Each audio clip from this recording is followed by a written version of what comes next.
The Monty and the Pharaoh Show is brought to you by... Because wine is your second favorite four-letter word. California wine, New York attitude. Good fucking wine. Yeah. Different experience with a person, right, or a company. Honestly, for the young talent that had just come out of the power plant, and there was a good handful of us, Vince Russo was just instrumental in getting us exposure and opportunity.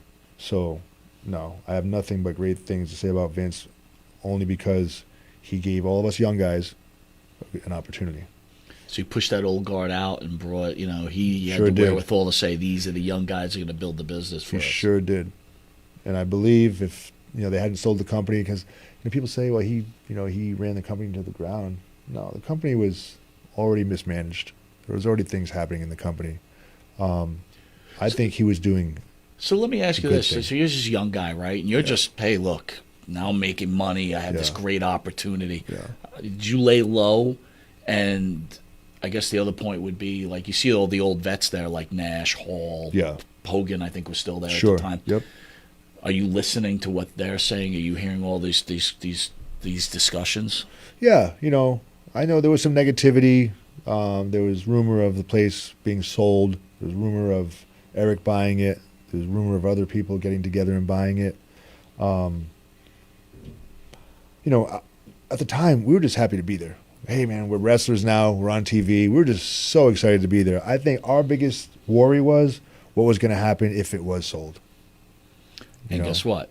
And It does. Now, what goes through your mind? Here I am. I finally made it. I'm popular. I'm TV every night. I'm starting to make some real cash. Uh-oh, WWF just bought us. Yeah. Now what? Yeah. What are you thinking? I'm wondering, do I have any security? Am I going to have a job?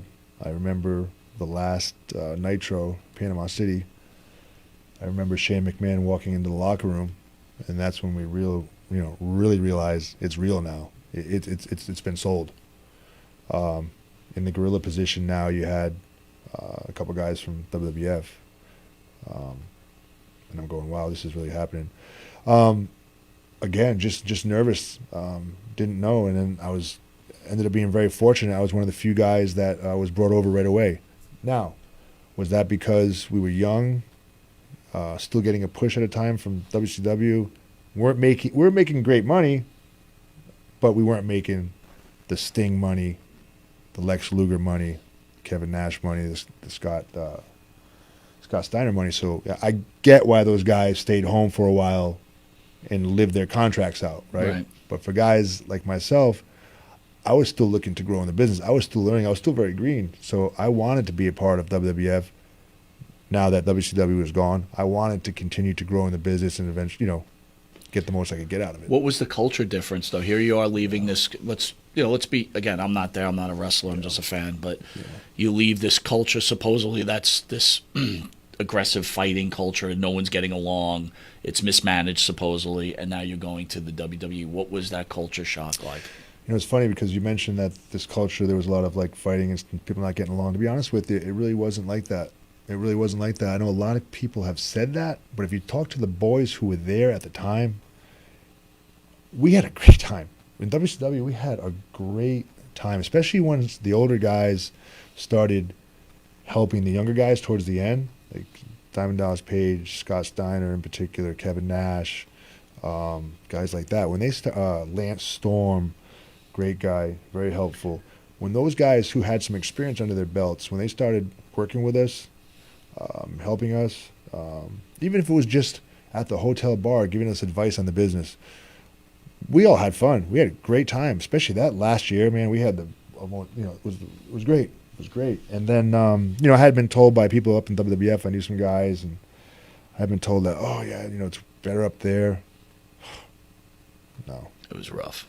No, it was different. We came in, and it was almost like we were a threat. Because you think about it. Now you're going to have almost twice the talent up in WWF. You're not going to have twice the TV time. You still only have 2 hours of television or 3 hours of television, but now you got twice the guys. Who's going to lose a spot? Who's going to gain a spot? So these things are running through those guys' heads. And unfortunately, a lot of those guys took this invasion, they took it too seriously.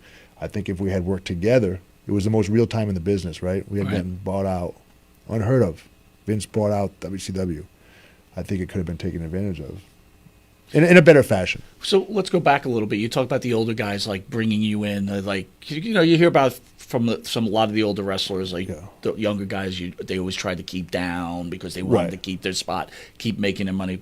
Who's going to blame them, right? But you said other people. Was there anybody in WCW that wasn't helpful to you, that was disappointing? Like in WCW? Yeah. And then your transition to WWF. Who wasn't helpful with you? Right. So in WCW, I remember everyone being helpful, especially if I reached out and asked for it. But for the most part, I remember, people were very helpful. I remember in particular, early on, especially when we were doing the Saturday night show, guys like Steven Regal, extremely helpful. Dave Taylor. Do you remember Dave Taylor? Yeah, absolutely. Great guy. Steve, great My partner guy. didn't like him. Oh, really? Yeah, Dave. Well, he liked him until he tried to get his autograph. I think Dave was mean to him. Dave barked at him or something? Yes. He was all angry about it. Dave's a sweetheart. And so is Steven Regal. There were some guys. I remember there were guys like Malenko, little Dean Malenko, and him and maybe a couple of his little cronies that were hating on us. We were young and green. Right. Help us out. We're trying our best. There was no lack of effort. We just didn't have the experience. So there was a couple of haters, but we ignored that. Got to WWF, and like I said, I think we were a threat to some people up there in the beginning. And most of the guys were Billy Gunn right away, very helpful. Taker finally came around a bit. Bradshaw, John Layfield, in the beginning. Do you think those guys felt like you were trying to put them out of work, though? I don't know if they felt like that, but I mean, they must have felt a bit threatened. I mean, because it's just you got a lot more guys coming in, and you still don't have the TV time's the same. Right. I mean, I get it, but even guys like John Layfield ended up coming around and helping us out. In the beginning, it was a bit of there was some headbutting, but it all worked out. And then, from that point on, honestly, except for a couple guys, and these were guys that were probably backstage or a couple producers, for the most part, I was treated very well by the boys, but the schedule was brutal. Vince will work you to death. They worked you out. So working to death on house shows, everything. Speaking